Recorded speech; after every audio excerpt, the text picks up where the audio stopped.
died in a car crash today around 12:10, and today is Tuesday, June 15th, and it was in Azusa, California. I was at the cross streets of Azusa and 3rd Street, and I really wish this was clickbait. I wish this was not true. I've never been in a car crash where I was driving the car before, and I've been driving since I think 2015, and I got my license in I think 2017. So I've been driving for some while, and I've never had the experience of being in a car crash, and it's very terrifying, especially because it is so unexpected. So this is how my day went. I'm driving from Long Beach to Azusa to pick up an IKEA white table from an OfferUp seller for my room when I move out. And I get off the freeway and I'm on the street. I'm literally, I think, probably like 2 minutes, maybe even 1 minute away from this person's house. And I am on a one-way street, I believe. It had 3 lanes, and all I remember was needing to get in the right lane. I was in the middle lane. I needed to get in the right lane so I could turn into this neighborhood to go by the desk. And there was this camper in the right lane, so I had to slow down a little bit because the camper was going really slow. And so I turned my signals on, looked over, and then I didn't see anybody that was in the distance, so I was slowly trying to get in the right lane.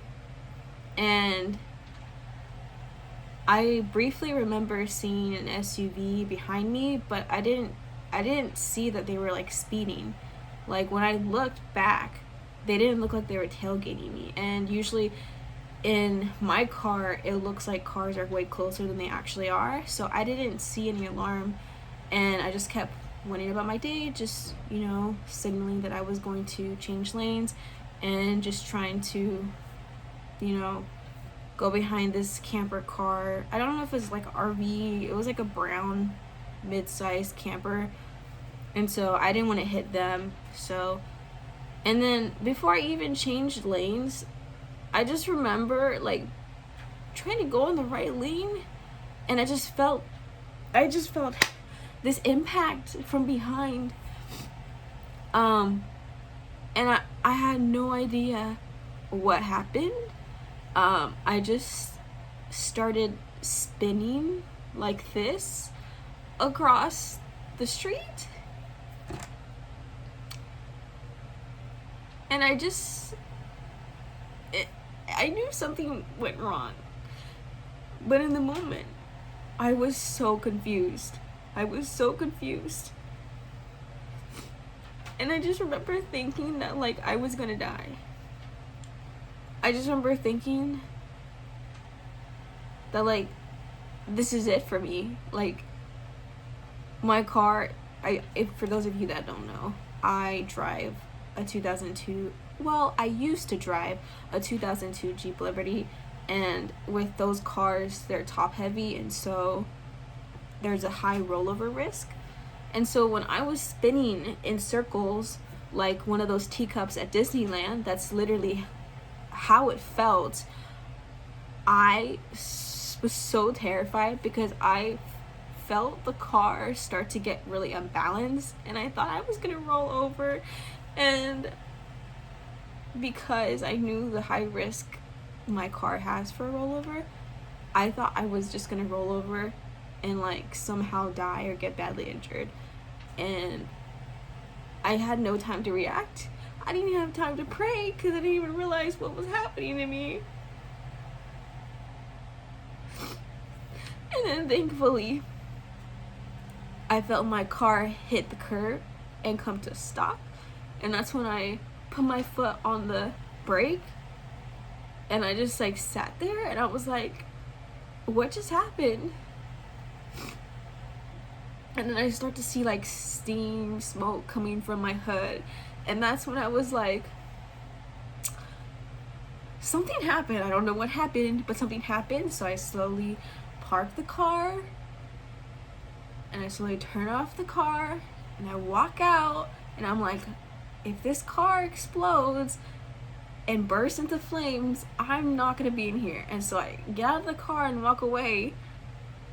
Is like the least thing I could do for myself at this point, because when I was spinning around, I had no idea like where the impact was.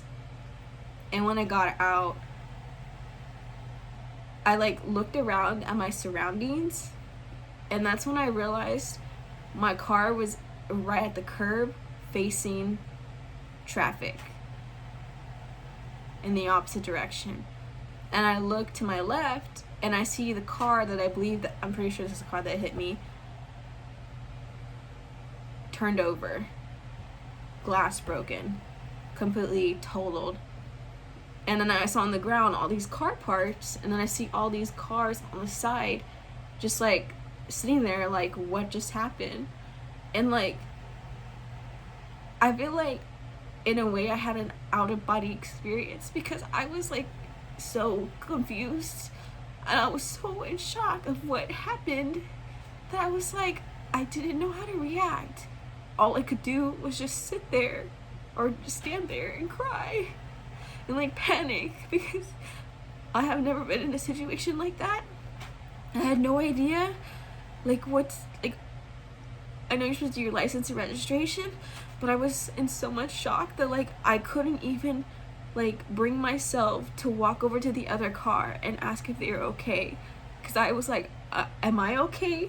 I didn't even know if I was okay, because physically I was feeling fine, but emotionally, mentally, like my mind was not there. I was like trying to make sense of everything, because I'm like, I wasn't speeding, there was nobody in the lane that I would hit, and I was just like, what happened? And I just remember being so confused when I got out of the Jeep. Because when I was spinning around, I thought I was gonna die. And so when I got out and I wasn't dead, I was very confused. And I just remember people, like bystanders and witnesses, like coming to my aid. I don't know where all these people came from, but there were so many people. I just remember people running to me, asking me if I was okay, and I'm like, yes.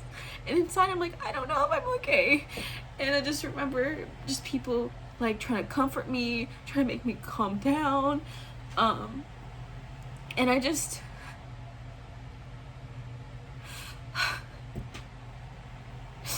remember this one witness was like yelling at me that the person in the car that was rolled over and the person that hit me was running away from the scene. Basically a hit and run. And like I said, I was not there emotionally. And I just remember when this person was telling me, I was like, I haven't even talked to this person. I haven't gotten their license plate number. I haven't even gotten their license and registration and any of that. All the stuff that you're supposed to do in a car crash.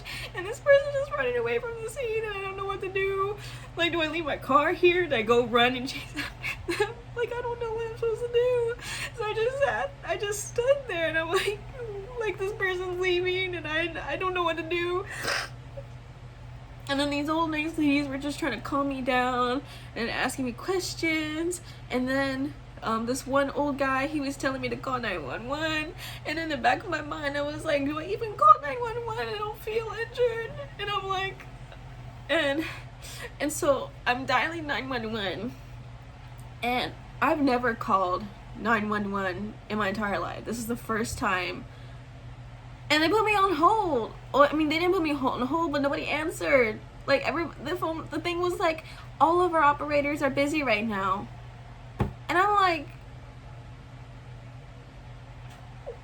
I'm like, really? I mean, I get it, but it's just like, that would be, of course, my luck.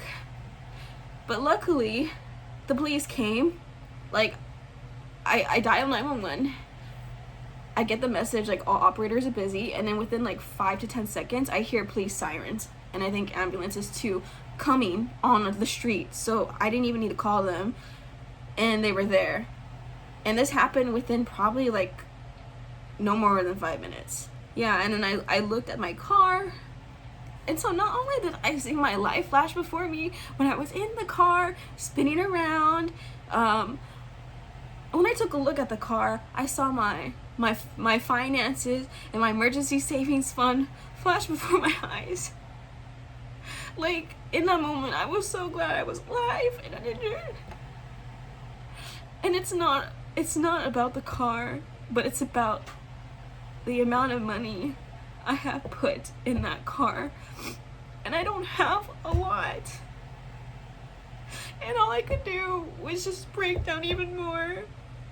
I just started crying even more because I was like, not only is this a terrifying experience, but looking at the car was also a terrifying experience. And I was just thinking, you know, in my mind, how much is insurance going to cover? Am I going to get another car? Am I going to have to pay so much out of pocket?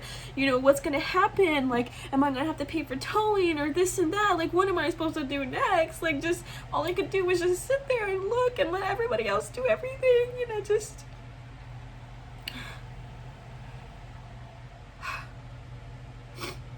And then the EMTs, they come, or, yeah, the EMTs, and then the police, they come talk to me, tell me to calm down, I need to lower my heart rate, because I didn't know this, but they asked me if I feel anything, and I said I feel okay, but obviously I don't look okay. And then they said, do you feel anything? I was like, well, my hands and my fingers, they're kind of going numb as I'm like crying, panicking.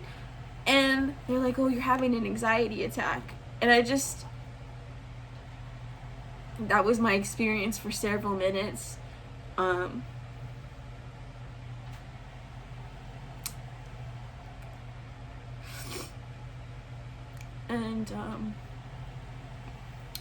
They put me in the stretcher inside the ambulance at the scene. And I didn't assess whether I was injured or not because, you know, I told everybody I feel fine, but I really was not paying attention to anything besides replaying everything that I experienced within that, I don't know, 10-second collision. And so people were asking me questions, and I just remember just feeling just like in there physically, but just having like everybody talk to me. And it was really like the first time that like I've really experienced like being in shock and not like really like being able to fully comprehend my surroundings. Like, obviously I was there, and I just remember like being in the ambulance, and I'm like an hour away from my home. I don't even know if I need an ambulance. And I just remember just, you know, calling my boyfriend when I'm sitting in there, just being like, hey, I was in a car accident. And everybody I called today didn't answer the first time. It was kind of ironic. I'm not mad about that, but so the police, they were asking me questions about the scene. They were making a report, and I learned as I'm sitting in the ambulance that I'm talking to West Covina police, not Azusa police, where the accident happened in Azusa. And they were telling me that the person in the car that hit me stole the car in West Covina, I believe, from like a tire shop, and they were, I think, speeding away from the police, because I'm pretty sure that's why the police arrived there so soon after it happened. And I just remember, like, witnesses telling me that this person ran the red light. And I don't know how this person... I don't know what the point is in stealing a car just to crash it into somebody else, possibly kill somebody, and possibly kill yourself, and damage the car that you stole, and get caught by the police. And I don't understand how they got out of their seat from being upside down in a car and run away. For some time, they just took me in the ambulance and tried to calm me down. And then they took me to the hospital just to make sure I was okay and have like a doctor or a nurse look at me. And then my boyfriend Antonio came to pick me up and I was discharged. The impact happened on the rear right side of the Jeep. And obviously I'm driving in the left front side of the Jeep.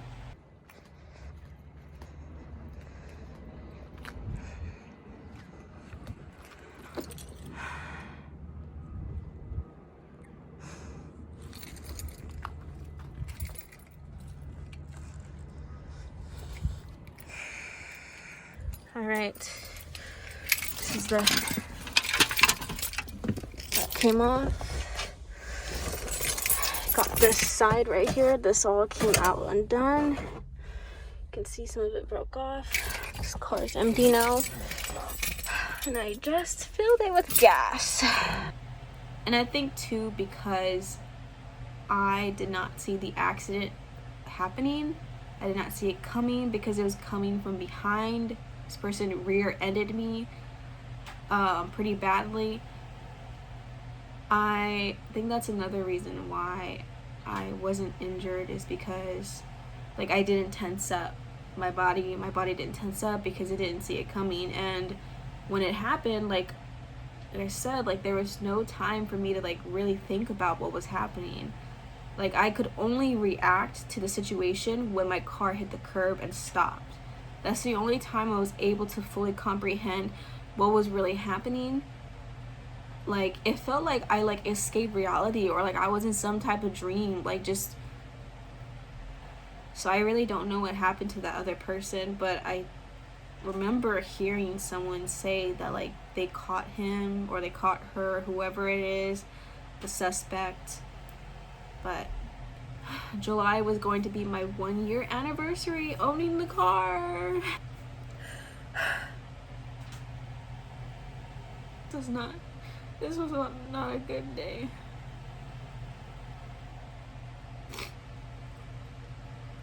So